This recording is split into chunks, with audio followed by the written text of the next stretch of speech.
সজীব ভাই, আপনি কি করে উপদেষ্টা হলেন? মানে আমি প্রশ্নটা এরকম করে করি, আপনার নাম উপদেষ্টা হিসাবে কে প্রস্তাব করলো বা কিভাবে আপনি উপদেষ্টা পরিষদে গেলেন?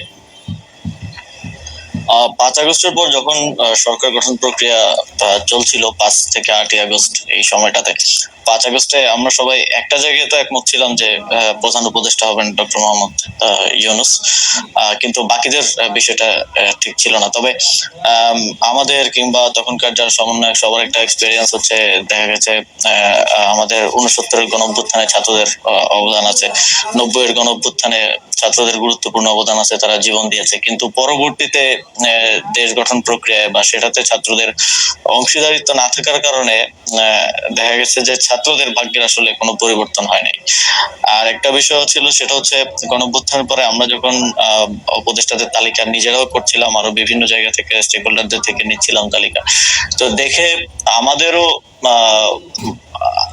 অতটা শিওর হতে পারছিলাম না, কারণ আমরা তো তাদেরকে ব্যক্তিগতভাবে চিনতাম না, আমরা হয়তো টিভিতে দেখেছি বা অনেককে দেখি, অনেক শিওর হতে পারছিলাম না যে তারা কতটুকু গণঅভ্যুত্থানকে ধারণ করে কাজ করবে।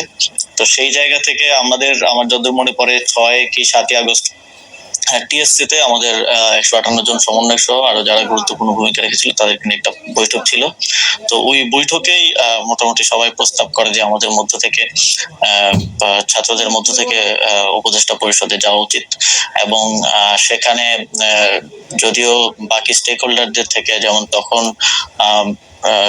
সেনাবাহিনী একটা স্টেক হোল্ডার ছিল, তারপরে রাজনৈতিক দলগুলো স্টেক হোল্ডার ছিল, তো উপদেষ্টা পরিষদে যাওয়া উচিত। তো সব দিক থেকে ইয়ে হচ্ছিল যে 2 জন গেলে, তারপরে সেখানেই সবাই মিলে সিদ্ধান্ত নেয় যে নাহিদ ভাই এবং আমি উপদেষ্টা পরিষদে যাব প্রাথমিকভাবে। পরবর্তীতে তো মাহফুজ ভাই মাননীয় প্রধান উপদেষ্টার বিশেষ সহকারী হন এবং পরবর্তীতে উপদেষ্টা হন। সেটা কি 158 জন সমন্বয়ক যারা ছিলেন তারা নাম প্রস্তাব করে সেটা ঠিক করেছে, মানে সেটা কি কোনো ভোটাভুটির মাধ্যমে? না, সমন্বয়কদের মধ্যে যারা উপস্থিত ছিলেন সবার মোটামুটি ঐকমত্যের ভিত্তিতে আমরা যাই। ওকে, উপদেষ্টাদের তালিকার কথা আপনি বলছিলেন, সেই উপদেষ্টাদের তালিকা কার কার কাছ থেকে আসছিল? আপনারা মানে এই কারা উপদেষ্টা হবেন সেই সিদ্ধান্ত কি আপনারাই নিচ্ছিলেন? মানে যারা আমরা একটা প্রক্রিয়ার মধ্য দিয়ে গিয়েছি, সে সময়টায় আমরা একটা লিয়াজো কমিটি করছি, আপনি যদি মনে করতে পারেন।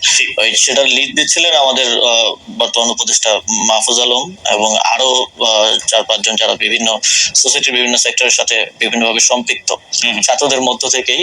তো ওনারা মিলেই বিভিন্ন স্টেক হোল্ডারদের সাথে, যেমন বিএনপির সাথে আলোচনা হয়েছে উপদেষ্টা পরিষদ নিয়ে, আমাদের মাননীয় প্রধান উপদেষ্টা ডক্টর মোহাম্মদ ইউনূস স্যার একটা লিস্ট পাঠিয়েছিলেন আমাদের কাছে, সেখান থেকে ইনক্লুড হয়েছে, স্যার নিজে অনেক ইনক্লুড